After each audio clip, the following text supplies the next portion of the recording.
Olá pessoal, nesse vídeo nós vamos tratar das aplicações da primeira lei da termodinâmica, né? E como serão essas aplicações?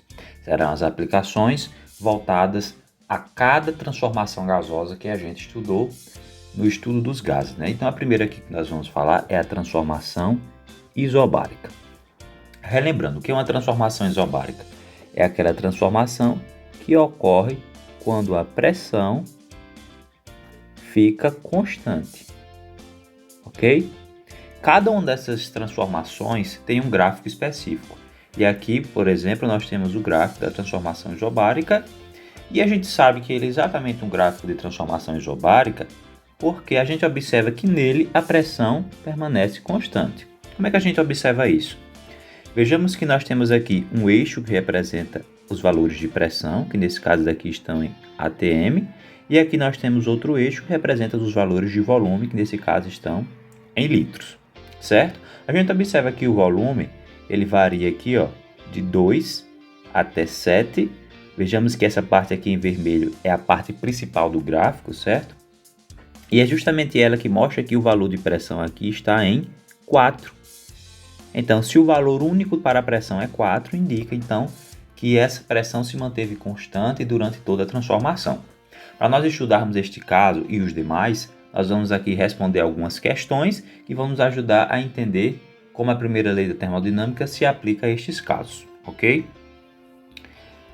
Primeira pergunta é a seguinte: como fica a fórmula da primeira lei da termodinâmica para o caso isobárico? Primeiro vamos pegar essa fórmula de forma geral, né? Essa fórmula é a seguinte: ΔU é igual a Q menos tal, ou seja, a variação da energia interna é igual ao calor menos o trabalho, não é isso? Bom, para o caso da transformação isobárica, nada dessa equação aqui vai se alterar. Então a primeira lei da termodinâmica para ela continua a mesma coisa. Isso porque nós podemos verificar a variação de volume, então vai existir trabalho. Nós podemos verificar o recebimento ou a perda de calor, então vai existir calor. E se tudo isso ocorre, com certeza a energia interna também pode variar. Então, neste caso daí, não há nenhuma transformação. A mesma fórmula de antes, a gente continua utilizando, ok? Segunda pergunta é: quais os valores da pressão e do volume no início e no fim do processo? Aí, primeiro a gente tem que saber, para responder essa questão, onde inicia o processo e onde é o fim do processo. Para a gente saber disso, a gente analisa o gráfico, não é isso? Como vai ser essa análise então? Primeiro a gente observa esta setinha aqui, ela tem um valor muito importante. Então ela diz para a gente que o processo começou nesse ponto, certo? E ele prossegue finalizando neste outro ponto daqui. Então essa setinha é muito importante para a gente entender onde inicia e onde termina. Então, respondendo aqui a pergunta, os valores das pressões finais e iniciais são os seguintes. No caso da pressão, nós vamos ter apenas o valor de 4 atm. Então, a gente pode dizer, na verdade, que a pressão inicial, que eu vou chamar de 1, é igual à pressão final, que é igual a 4 atm. Por quê? Porque a pressão permaneceu constante. Para o caso do volume, nós já podemos fazer de forma diferente.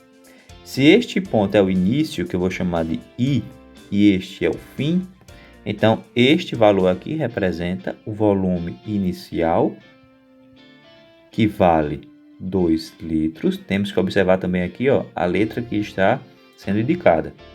E este outro daqui representa o volume final, que eu vou chamar de V2, e ele vale 7 litros, ok? Então essa setinha aqui é muito importante nesses momentos. Segunda parte, o gráfico representa uma expansão ou uma contração? Primeiro eu tenho que entender o que é uma expansão. Expansão quer dizer um aumento. No caso do gráfico, que representa o estudo dos gases, é um aumento do volume do gás, certo? E nesse caso daqui a contração, ela representa uma diminuição do volume. Então, para a gente saber se houve uma expansão ou uma contração, basta observar se houve no gráfico um aumento ou uma diminuição do volume. Então, mais uma vez, a gente vai recorrer a essa setinha, né? Ela indica que está saindo aqui, ó, deste ponto, que já a gente sabe que é o inicial, até esse outro que é o final. Se o volume inicial é 2 e o volume final é 7, então houve um aumento. Então, se aqui houve um aumento, a resposta será: o gráfico representa uma expansão. Por quê? Porque o volume aumentou. Somente isso. Na letra D, nos é perguntado o seguinte: qual o trabalho realizado pelo gás? A gente sabe que dentro da fórmula da primeira lei da termodinâmica inclui o trabalho. Então a gente tem como calcular esse trabalho só observando o gráfico, que é da seguinte maneira: eu tenho que saber qual é a área da figura que está aqui sendo representada no gráfico. Sabendo esta área, eu posso achar o valor do trabalho. Então a gente pode dizer que o trabalho ele é numericamente igual à área da figura, que nesse caso daí é a área de um retângulo. Então quem vai ser esse trabalho? Eu tenho que lembrar quem é a área do retângulo. A área do retângulo é a base, a gente chama de B, vezes a altura, certo? Então a gente vai identificar aqui primeiramente quem é a base. A base se situa aqui embaixo. Ela vai de 2 até 7. De 2 até 7 nós temos 5 unidades, ok? Então aqui a base vale 5. E a altura? A altura é esta outra parte daqui, ó, que nesse caso vai de 0 até 4. E de 0 até 4 nós temos 4 unidades. Então aqui fica com 4. Então esse trabalho será igual a 5 vezes 4, que é igual a 20. 20 o quê? Joules, que é a unidade de energia. Então aí nós temos o valor do trabalho calculado. Que é importante saber, né, neste momento de calcular o trabalho, se houve uma expansão ou se houve uma contração, certo? Se houve uma expansão, o trabalho é positivo, como a gente mostra aqui. Se houve uma contração, o trabalho seria negativo. Bastaria para a gente colocar um sinal aqui negativo no fim do cálculo, ok? Por fim, temos aqui, ó, se o sistema recebeu 100 joules de calor, qual a variação de sua energia interna? Então aqui vamos tirar esses dados, porque agora nós vamos aplicar a primeira lei aqui de forma direta, certo? Então o sistema recebeu 100 joules de calor, então indica que esse calor é positivo. Então a quantidade de calor é igual a 100 joules. E a pergunta é: qual a variação da energia interna? Qual é o valor de ΔU? Mas a gente sabe que para o caso da primeira lei da termodinâmica eu preciso também do valor do trabalho. E a gente calculou esse trabalho na letra D e ele vale 20 joules. Então aqui a gente pode substituir na fórmula da primeira lei, que é a seguinte: ΔU é igual a Q menos o tal. Então esse ΔU será igual a 100 menos 20, que será igual a 80 joules. Então a variação da energia interna foi de 80 joules. Agora vamos para o segundo caso aqui, que é o caso da transformação isotérmica. Lembrando aqui que a transformação isotérmica é aquela em que a temperatura fica constante. Nesse caso daqui, não é tão simples a gente imaginar e observar aqui por que a temperatura ficou constante através do gráfico. Isso porque o gráfico, nesse caso aqui, ainda é do mesmo tipo. Ele é de pressão, veja aqui o P, por volume. Não aparece valores de temperatura. Só existe uma coisa nessa situação aí que entrega que esse gráfico é isotérmico. É o formato da curva que a gente observa aqui. Inclusive, essa curva recebe o nome de isoterma. Certo? Então, a partir do desenho da curva, a gente pode saber que tipo de gráfico é. Então, nesse caso daí, pela curvatura, a gente sabe que é uma isoterma. Ok? Vamos então à análise, assim como fizemos para o caso isobárico. Primeiramente, como fica a fórmula da primeira lei da termodinâmica para o caso isotérmico?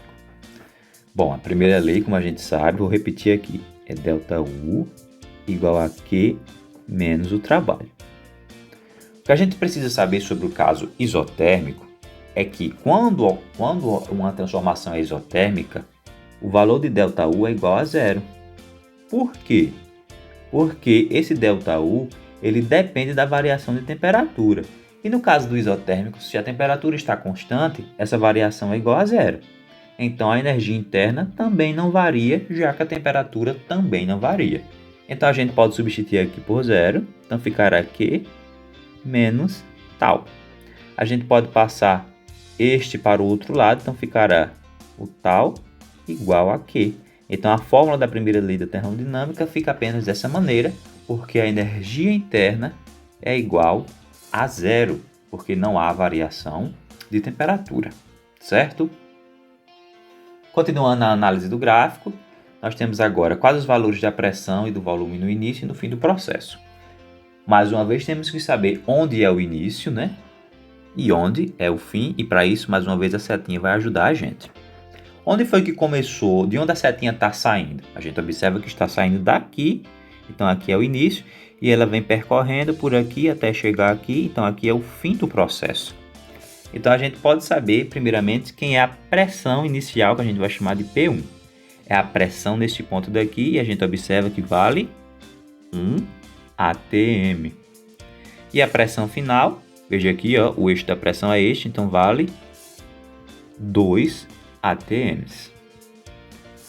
Do mesmo modo, a gente verifica o volume. Quem é o volume inicial? O volume inicial é aqui, ó, 5 litros. E o volume final é o volume neste ponto, onde ele está aqui, ó, também vale 1, só que 1 litros, ok? Então aí estão os valores de pressão e os valores de volume. Mais uma vez a pergunta, o gráfico representa uma expansão ou uma contração? Nós já vimos que o início se dá neste ponto. Já vimos que o fim se dá aqui. Basta a gente saber se o volume aumentou ou diminuiu durante o processo, não é isso? Bom, se a gente percebe que ele está saindo de 5 e chegando em 1, não é isso? Pela direção da setinha que nós observamos aqui, indica que houve uma diminuição do volume, então aqui houve uma contração, então a resposta é uma contração. Se fosse pedido para justificar, vocês diriam porque houve uma diminuição do volume. Agora perguntar para a gente aqui o trabalho realizado sobre o gás. Toda vez que tiver um gráfico, a gente sempre vai precisar calcular a área da figura para saber o trabalho que está sendo realizado, certo, gente? Então, o trabalho ele é numericamente igual à área, do mesmo modo como a gente fez anteriormente. O único problema para esse caso daqui isotérmico é que a nossa figura possui uma curva e no ensino médio vocês não têm uma ferramenta matemática que calcule isso daqui de forma tão simples e fácil. Então, para o caso isotérmico, a gente não vai trabalhar com o cálculo do trabalho pelo gráfico, ok? Então, só basta saber que eu precisaria também calcular essa área, mas no momento vocês não têm ferramenta para isso. E por fim é perguntado aqui, se o sistema cedeu 100 joules de calor, qual o valor do trabalho sobre o gás? Ok? Então a primeira coisa que a gente observa aqui é que ele disse que ele cedeu 100 joules de calor. Claro que ele cedeu, porque a gente viu que a transformação aqui é na verdade uma compressão. É isso, o volume diminuiu. Então eu sei que esse trabalho, esse Q, vale menos 100 joules, certo? Porque foi um trabalho negativo, já que ele perdeu calor. Então a pergunta é, qual é o valor do trabalho? Certo? Aí a gente tem que lembrar aqui que nós estamos tratando de uma questão isotérmica e a gente viu que a primeira lei da termodinâmica para o caso isotérmico é simplesmente o trabalho igual à quantidade de calor. Ou seja, todo o calor que é recebido é transformado em trabalho. Nesse caso aqui não foi recebido, foi perdido, né? Então o valor de Q será menos 100. Então a resposta aqui, o trabalho também é de menos 100 joules, né? Ou seja, é um trabalho negativo. Por quê? Porque houve uma compressão, houve uma diminuição do volume. Toda vez que o volume diminui, nós temos um trabalho também negativo. Agora vamos ao caso da transformação isovolumétrica. Lembrando que isovolumétrica significa uma transformação que ocorre com o volume constante. Ok? Tem como observar isso no gráfico? Tem sim, porque nesse caso nós temos valores de volume. A gente observa que uma linha reta sempre vai indicar algo constante, reta sem inclinação, certo? Então aqui a gente observa que o volume está constante para 4, então indica que durante todo o processo o volume se manteve em 4 litros, então é uma transformação isotérmica. Como fica a fórmula da primeira lei para esse caso? Então, mais uma vez, a primeira lei é ΔU, que é igual a Q menos o trabalho, ok? Mas algo ocorre de importante no processo isovolumétrico. Se não há variação de volume, ou seja, se essa variação de volume é igual a zero, então, obviamente, não existirá trabalho. Por quê? Porque só existe trabalho quando existe variação de volume, seja ela diminuindo ou aumentando. Então, no caso isotérmico, não existe trabalho e essa fórmula fica simplesmente desta maneira, ΔU é igual a Q, indicando que todo o calor que você doa para aquele gás vai ser usado apenas para modificar a energia interna do sistema. B. Quais os valores da pressão e do volume no início e no fim do processo? Mais uma vez, temos que observar a setinha para saber onde começam as coisas, não é isso? Se a setinha está vindo aqui para baixo, então indica que começou aqui e terminou aqui, ó.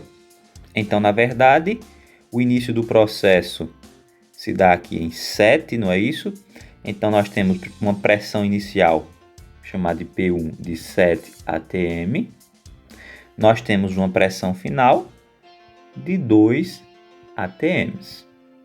Ok? Agora, o caso do volume, ele vai ser igual, porque uma transformação com um volume constante, que é isovolumétrica. Então, vai ser esse único volume, como já foi visto anteriormente, que é de 4 litros. Ok? Prosseguindo, o gráfico representa uma expansão ou uma contração. Ora, expandir ou contrair significa aumentar ou diminuir o volume.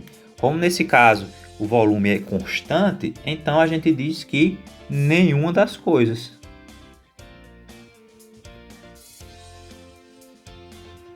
Certo? Por quê? Porque a transformação é isovolumétrica e o volume ficou constante. Qual o trabalho realizado pelo gás? Já foi explicado que como o volume é constante, não é isso? Se o volume é constante, o trabalho é nulo. Não existe trabalho, já que o volume nem aumentou, nem diminuiu.